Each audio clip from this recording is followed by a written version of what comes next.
সুবহানাল্লাহ। পূরণ করবে কে? পূরণ করবে কে? আল্লাহ। আমরা অলির দরবারে এসেছি, অলির ওসিলা দিয়ে দোয়া করব আল্লাহ পাকের কাছে। জোরে বলুন আমিন। আমার ভাইরা, আলোচনা শেষের দিকে এই কারণে বললাম, বাজানো এই পীর বাড়ির যারা মুরিদান তাদের বলছি তসবিহগুলো ভালো করে আদায় করবেন, তসবিহগুলো আদায় করবেন। কেমনে আদায় করার লাগে সবকগুলো নিয়ে যাবেন। যখন তসবিহগুলো আদায় করবেন কেমনে করতে হয় ওইভাবে করবেন। পীরের দেওয়া হুকুমগুলো পালন করার চেষ্টা করবেন, নইলে বাজান কোনো লাভ আপনার জীবনে হবে না। পীরের হুকুম পালনের মধ্যে আপনার কল্যাণ আছে। সুবহানাল্লাহ। পীরের হুকুম পালনে আপনার লাভ আছে। জুড়ে বলুন সুবহানাল্লাহ। এই দরবারে একটা সময় অতিবাহিত হয়ে গেছে, এই দরবারে একটা সময় অতিবাহিত হয়ে গেছে যে সময় আমরা ছিলাম না।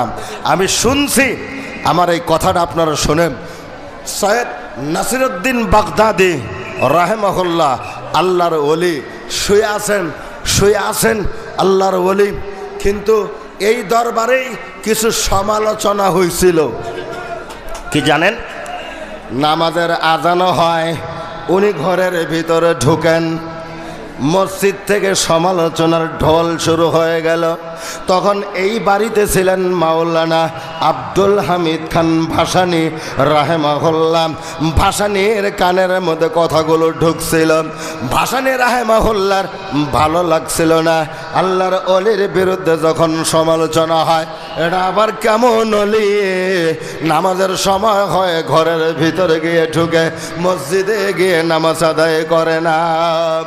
মাওলানা আব্দুল হামিদ খান ভাসানী নাব্বারাল্লাহু মারকাদাহু ওয়া জাআলা জান্নাতা মাসওয়াহু, আল্লাহ রাব্বুল আলামিন তাকে জান্নাতের মেহমান বানিয়ে দিন। জোরে বলুন আমিন। আমার ভাইয়েরা, উনি পানি গরম করে দিতে ওযু করছেন, বলছেন আব্দুল হামিদ জি পানি নিয়ে আসো। পানি দিলেন। নাসিরউদ্দিন বাগদাদি রাহিমাহুল্লাহ ওযু বানালেন। ওযু বানানোর পরে বললেন জায়নামাজ বিছাইয়ে দাও। ভাসানী আব্দুল হামিদ খান ভাসানী জায়নামাজটা বিছিয়ে দিলেন।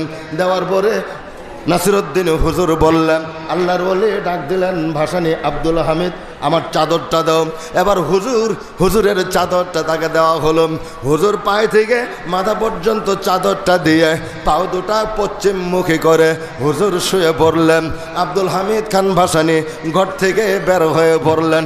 একটু পরে ঘরের ভিতরে গিয়ে নাসিরউদ্দিন বাগদাদি রাহিমাহুল্লাহ আল্লাহর ওলিকে আর খুঁজে পাইলেন না। একটু জোরে বলা যাবে কি সুবহানাল্লাহ? একটু জোরে হোক সুবহানাল্লাহ। ওই কার মুরিদ আপনি চিন্তা করেন কি, কোন দরবারে এসেছেন? এবার খুঁজে পাওয়া গেল না। সারা রাত আর বাগদাদি হুজুর এই পীর বাড়ির জমিনে নাই। আব্দুল হামিদ খান ভাসানী রাহিমাহুল্লাহ ফজরের নামাজ মসজিদে, ঝুপড়ি ঘর মসজিদ, এই মসজিদে ফজরের নামাজ পড়েন। তখন দুধসাগর ছিল। এই দুধসাগরের চতুর্দিকে আব্দুল হামিদ খান ভাসানী রাহিমাহুল্লাহ ঘোরাফেরা করছিলেন। ঘোরাফেরা করতে করতে হঠাৎ করে তার নজরে পড়ে গেছে এদিক এই কণার থেকে নাসিরউদ্দিন বাগদাদি আল্লাহর ওলি আসতেছেন। জোরে বলুন সুবহানাল্লাহ। আরো জোরে হোক সুবহানাল্লাহ। তার পরনের এদিকে লুঙ্গি খানি তখন ছিল শস্যের ফুল।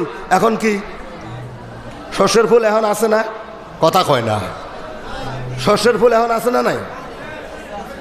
হাই আছে, আমি কালকেও দেখলাম আছে। শস্যের ফুলের পিরিয়ড, ওটা সময় ছিল, মানে হেঁটে আসতেছেন, শস্যের ফুল লাগছে পায়ের মধ্যে, পাঞ্জাবি জুব্বা ভিজে গেছে। এবার ভাসানী আব্দুল হামিদ খান ভাসানী রাহিমাহুল্লাহ সঙ্গে প্রথম দেখা হয়ে গেছে। একটু মুস্কি হেসে দিয়ে নাসিরউদ্দিন বাগদাদি হুজুর বললেন, আব্দুল হামিদ চুপ, আব্দুল হামিদ চুপ, কাউকে বলবি না। কয় না হুজুর বলবো না, কিন্তু বলেন আপনি কই গেছিলেন? আপনি বলেন আপনি কোথায় গেছিলেন? আপনি তো সারা রাত থেকে দেখলাম না, সারা রাত আপনি কোথায় ছিলেন? বলে কাউকে বলবি না? তো বলবো না। তো যদি বলিস তাহলে তোর জীবনে কোনো কাজ পূর্ণাঙ্গ করতে পারবি না, সবগুলো আধা হয়ে থাকবে। কয় হুজুর বলবো না। বলুন। কয় বেটা আমি প্রত্যেক দিন মাগরিব আর ঈশা এই 2 ওয়াক্ত নামাজ কাবা শরীফে কাবা বাইতুল্লাহ আদায় করি। সুবহানাল্লাহ বলেন, আরো জোরে হোক সুবহানাল্লাহ। এবং ফজরের নামাজ কাবা বাইতুল্লাহ থেকে মদিনায় গিয়ে আমার রসুলের পিছনে পড়ি। জোরে বলুন সুবহানাল্লাহ। আমার রসুলের মসজিদে আদায় করি। রসুল্লাহর মসজিদ মসজিদে নববীতে ফজর আদায় করে এই তো আইতেছি। সুবহানাল্লাহ হোক। আপনারা কার বাড়িতে আসছেন, কার দরবারে একটু খবর নেবেন। কেউ বেয়াদবি করার চেষ্টা করবেন না। এটা অলির দরবার। আল্লাহু আকবার বলেন, আল্লাহু আকবার বলেন। এটা অলির দরবার। আল্লাহু আকবার কাবীরান ওয়ালহামদুলিল্লাহি হামদান কাসীরান সুবহানাল্লাহি বুকরাতাও ওয়া আসীলা। বলুন আমিন। আসুন ভাইরা, আমি অনেক লম্বা চড়া আলোচনা দিলাম। ও বাজার, আমার প্রোগ্রামগুলো প্রতিদিন প্রোগ্রাম থাকে। হঠাৎ করে প্রোগ্রাম ফোন দিয়েছে বাজান, আজকে ফোন দিয়ে অন্য জায়গায় প্রোগ্রাম ছিল। ও বাজার, এবার ওই প্রোগ্রামে একটা বক্তা পাঠিয়ে দিই, আমি এখানে আসছি, তারা মানেই না।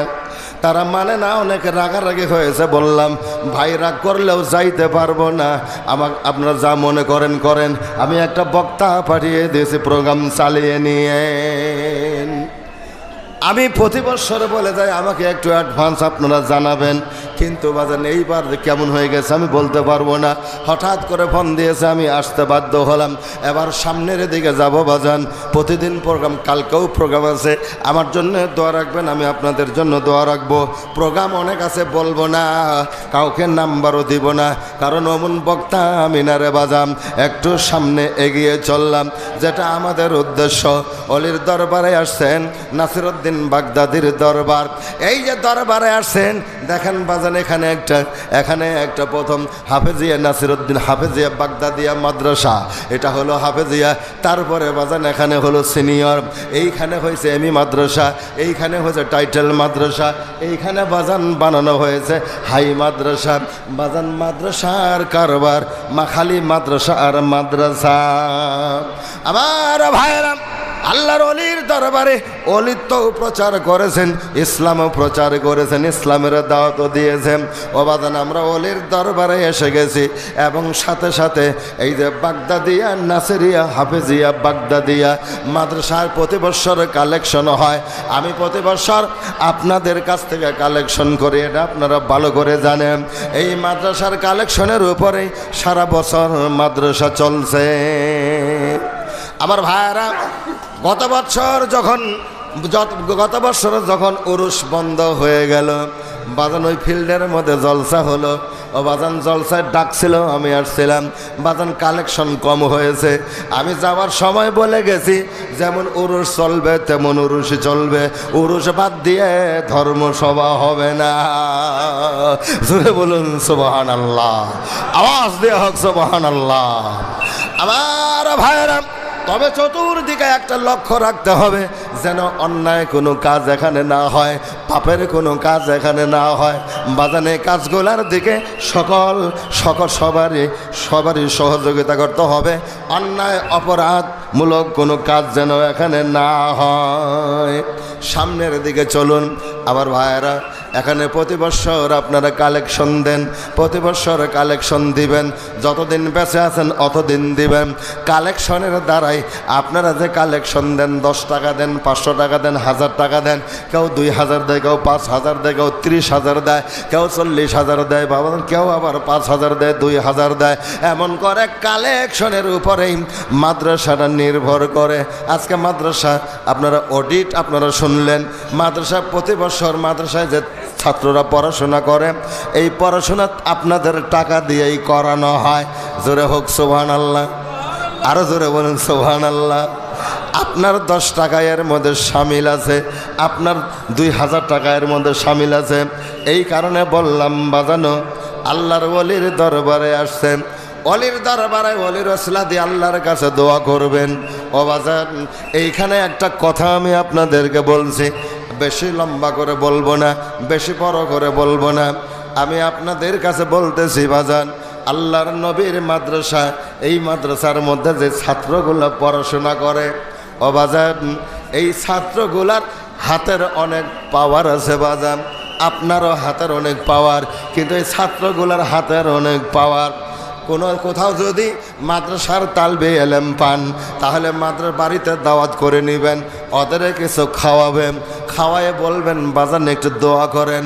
ওরা যখন হাত তুলে দোয়া করবে, আপনিও একটু আমিন আমিন করবেন, কারণ মাদ্রাসার তোলাবা দোয়া করিলে আল্লাহ দোয়া কবুল করেন।